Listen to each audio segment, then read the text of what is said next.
സിയോന്റെ പുതിയൊരു എപ്പിസോഡിലേക്ക് എല്ലാവർക്കും സ്വാഗതം. ഇന്ന് ബൈബിളിൽ നിന്നും ചില പൊതുചോദ്യങ്ങൾ നമുക്ക് വേണ്ടി ചോദ്യം തയ്യാറാക്കിയിരിക്കുന്നത് സിസ്റ്റർ മിനി തോമസ്.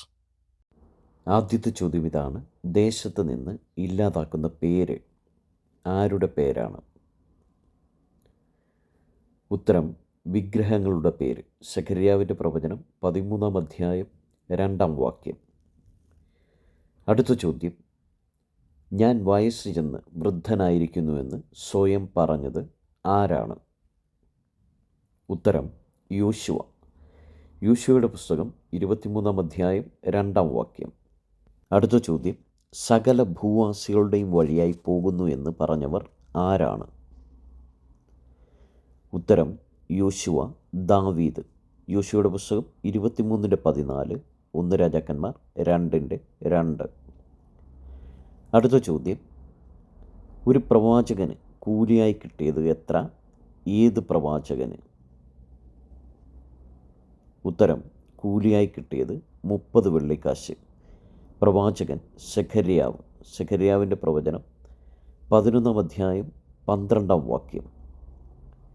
അടുത്ത ചോദ്യം: ദുഷ്ടൻ്റെ ആയുസ് എന്തുപോലെ ദീർഘമാകയില്ല? ഉത്തരം: നിഴൽ പോലെ. സഭാപ്രസംഗിയുടെ പുസ്തകം 8-ാം അധ്യായം 13-ാം വാക്യം. അടുത്ത ചോദ്യം: ഒരു മാസത്തിൽ ആരെയാണ് ഛേദിച്ചു കളഞ്ഞത്? ഉത്തരം: 3 ഇടയന്മാരെ. സെഖര്യാവിൻ്റെ പ്രവചനം 11-ാം അധ്യായം 8-ാം വാക്യം. അടുത്ത ചോദ്യം: നദീതീരത്തുള്ള ഒരു സ്ഥലം ഏതാണ്? ഉത്തരം: പേഥോർ. സംഖ്യാപുസ്തകം 22-5. അടുത്ത ചോദ്യം: ആദ്യജാതനാകയാൽ രാജത്വം ലഭിച്ച വ്യക്തി ആരാണ്? ഉത്തരം: യഹോരാം. 2 ദിനവൃത്താന്തം 21-4. അടുത്ത ചോദ്യം: നിന്റെ ബലം ജീവപര്യന്തം നിൽക്കട്ടെ ആരുടേതാണ്? ഉത്തരം: ആശേരിൻ്റെ. ആവർത്തന പുസ്തകം 33-25. അടുത്ത ചോദ്യം: യഹൂദയുടെ മേലധികാരത്തോട് മത്സരിച്ചത് ആരാണ്? ഉത്തരം: ഏദോം. 2 ദിനവൃത്താന്തം 21-8. അടുത്ത ചോദ്യം: നെഹമ്യാവിന് മുൻപുണ്ടായിരുന്ന ദേശാധിപതികൾ 40 ശേക്കെൽ വെള്ളിക്ക് പുറമെ വാങ്ങിയത് എന്തെല്ലാമാണ്? ഉത്തരം: അപ്പവും വീഞ്ഞും. നെഹമ്യാവിൻ്റെ പുസ്തകം 5-ാം അധ്യായം 15-ാം വാക്യം. അടുത്ത ചോദ്യം: യഹോവ അവനോടുകൂടെ ഉണ്ടായിരുന്നുവെന്ന് ഏത് പുരോഹിതൻ്റെ മകനോടാണ് പറഞ്ഞത്? ഉത്തരം: ഫീനെഹാസ്. 1 ദിനവൃത്താന്തം 9-20.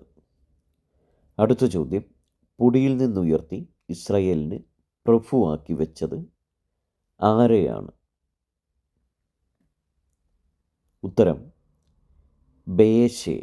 1 രാജാക്കന്മാർ 16-1. അടുത്ത ചോദ്യം: തത്തിപ്പിടിച്ച് കയറിയവർ ആരാണ്? ഉത്തരം: യോനാഥാനും ആയുധവാഹകനും. 1 ശമൂവേൽ 14-ാം അധ്യായം 13-ാം വാക്യം. അടുത്ത ചോദ്യം: ബെത്ലഹേമിന് സമീപത്തുള്ള സ്ഥലം ഏതാണ്? ഉത്തരം: ഗെരുത്ത് കിംഹാം. യിരെമ്യാവിൻ്റെ പ്രവചനം 41-ാം അധ്യായം 17-ാം വാക്യം. അടുത്ത ചോദ്യം: യേഹൂവിൻ്റെ പടനായകൻ ആരാണ്? ഉത്തരം: ബിദ്കാര. 2 രാജാക്കന്മാർ 9-ാം അധ്യായം 25-ാം വാക്യം. അടുത്ത ചോദ്യം: ശലോമോൻ ഹീരാമിന് 20 പട്ടണങ്ങളെ കൊടുത്തത് എവിടെയാണ്? ഉത്തരം: ഗലീല ദേശത്ത്. 1 രാജാക്കന്മാർ 9-ാം അധ്യായം 11-ാം വാക്യം. അടുത്ത ചോദ്യം: മനുഷ്യൻ ചെയ്യുന്ന യാതൊരു അകൃത്യത്തിനോ പാപത്തിനോ അവൻ്റെ നേരെ എന്താണ് നിൽക്കരുതാത്തത്? ഉത്തരം: ഏകസാക്ഷി. ആവർത്തന പുസ്തകം 19-15. അടുത്ത ചോദ്യം: തിർസ രാജധാനി വിചാരകൻ ആരാണ്? ഉത്തരം: അർസ. 1 രാജാക്കന്മാർ 16:9. അടുത്ത ചോദ്യം, ദ്രോഹിയായിത്തീർന്ന ഇസ്കരിയോത്ത യൂദ എന്ന രേഖപ്പെടുത്തിയിരിക്കുന്ന സുവിശേഷം ഏതാണ്? ഉത്തരം ലൂക്കോസിൻ്റെ സുവിശേഷം 6:16. അടുത്ത ചോദ്യം, ശലോമോൻ്റെ ജ്ഞാനം ശ്രേഷ്ഠമായിരുന്നു ആരുടെയൊക്കെ ജ്ഞാനത്തെക്കാളാണ്? ഉത്തരം സകല പൂർവ്വദിവാസികളുടെയും ജ്ഞാനത്തെക്കാളും മിസ്രൈമ്യരുടെ സകല ജ്ഞാനത്തെക്കാളും. 1 രാജാക്കന്മാർ 4:30. അടുത്ത ചോദ്യം, പരിച്ഛേദന ഏൽക്കാത്തവർ ആരാണ്? ഉത്തരം അഗ്രചർമ്മികൾ. യോശുവയുടെ പുസ്തകം 5:7. അടുത്ത ചോദ്യം, മോശയെ ബഹുമാനിച്ചതുപോലെ യോശുവയെ എത്ര കാലം ബഹുമാനിച്ചു? ഉത്തരം ആയുഷ്കാലമൊക്കെയും. യോശുവയുടെ പുസ്തകം 4:15. അടുത്ത ചോദ്യം, യുദ്ധസന്നദ്ധരായി കടന്നവർ ആരാണ്? ഉത്തരം രൂബേന്യർ, ഗാദ്യർ, മനശ്ശെയുടെ പാതി ഗോത്രവും. യോശുവയുടെ പുസ്തകം 4:12. അടുത്ത ചോദ്യം, ഇന്നുവരെയും ഇസ്രയേലിൽ പാർക്കുന്ന സ്ത്രീ ആരാണ്? ഉത്തരം രാഹാബ്. യോശുവയുടെ പുസ്തകം 6:25.